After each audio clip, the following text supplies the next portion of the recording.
people of Flanders.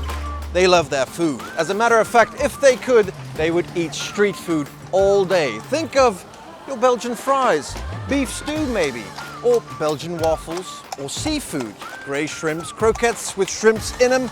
We love it. And that's why today, I'm taking you on a street food frenzy. Let's go.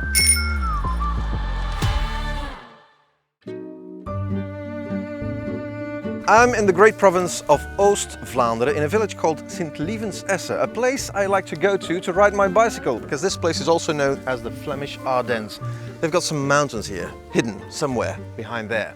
But then again, this place is also known for this, their rich soil in which they grow the excellent potatoes, of course. And that's why I've come to the Kollebloem, a farm where they grow potatoes and offer them from field to fork. I hope I'm correct there, Ruben. Am I? Yes, you are. Oh, excellent. What were you doing? I'm harvesting potatoes. Oh, you are? As you can see. Well, that's quite the coincidence, because I'm here to talk about these potatoes. What would you say is so special about these? This is an organic Carolus potato, Okay. which is excellent for frisch and stoemp, as we say. Why is this so excellent for that? The structure of the potato, of course, but also the soil in which it is grown. Okay, what's so special about the soil? Because I'm here to talk about the soil. Yeah. The soil is organic, which means we don't use any pesticides or synthetic fertilizers. Mm-hmm. That gives us a very rich soil, rich in microorganisms or earthworms. We can look for one if we dig a bit in the soil. Let's go and look for an Very earthworm. rich in earthworms. So it's these organisms that make the difference. These are our best friends. They make little holes, they make a lot of oxygen going into the soil. They give rich life in the soil, which gives good conditions for growing potatoes. Nice. That's it. What's the story here? Well, this farm has started with my parents more than 30 years ago. They were actually pioneers in the organic farm movement in Flanders. Yeah. And together they grew and grew and grew until we have all this.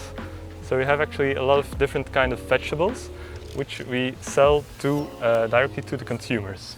I see. So field to fork. Field to fork.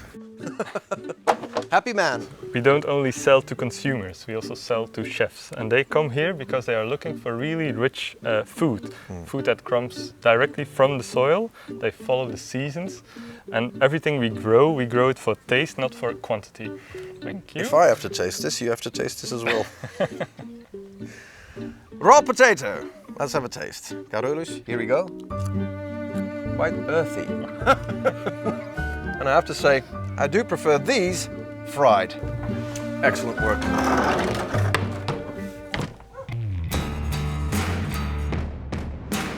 And look at me, I'm in Antwerp on the legendary Groenplaats in the shadow of the statue of none other than Peter Paul Rubens, a Flemish master.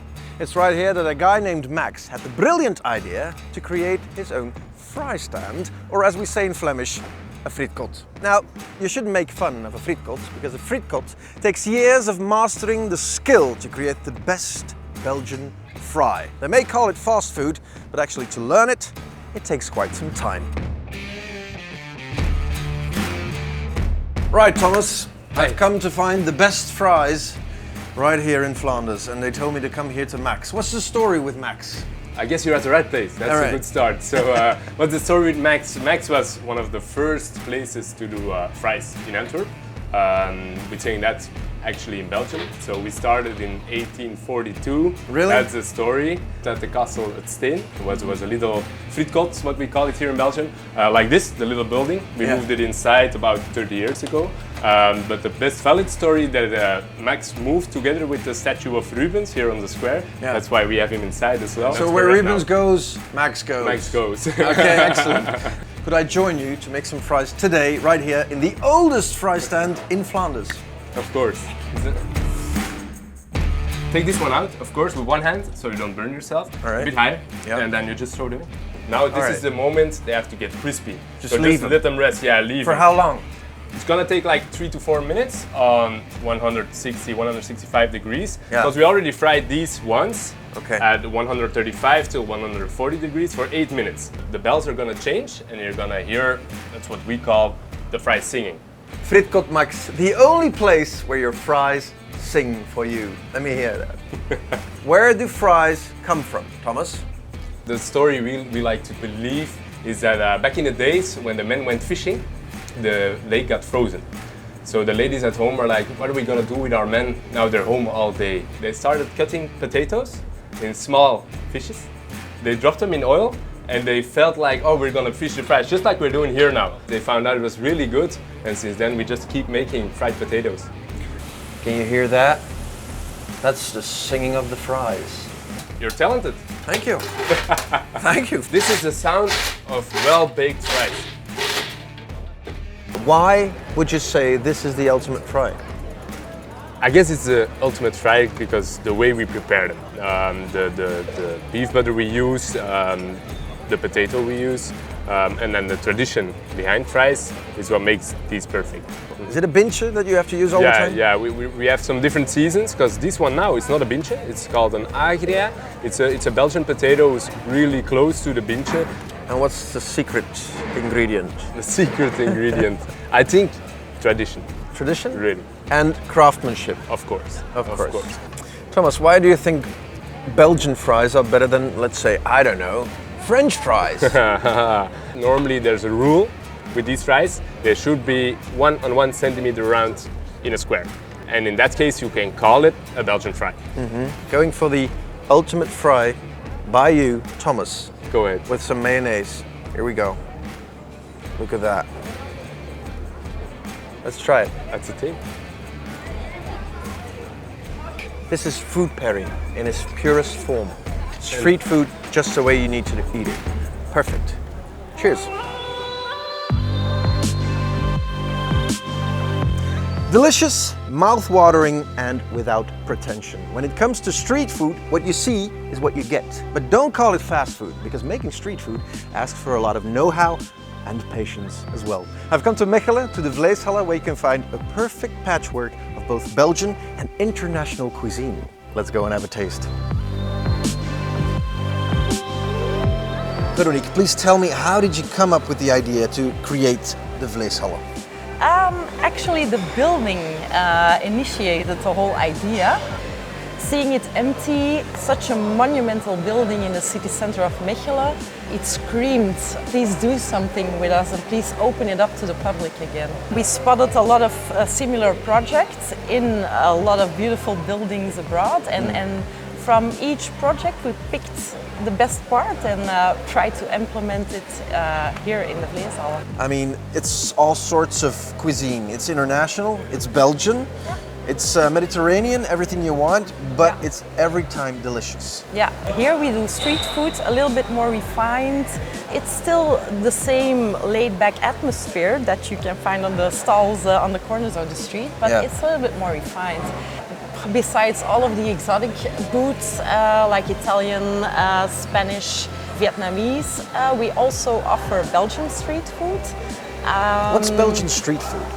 The shrimp croquettes, they're made with hand-peeled North Sea shrimps. Oh, so wow. Delicious. It doesn't delicious. get any more Belgian than that. Exactly. And maybe the jack potato as well. Other than that, I'm a sweet tooth, so I would opt for the Belgian waffles. Yeah. Other question. Sustainability is something that's very important to you.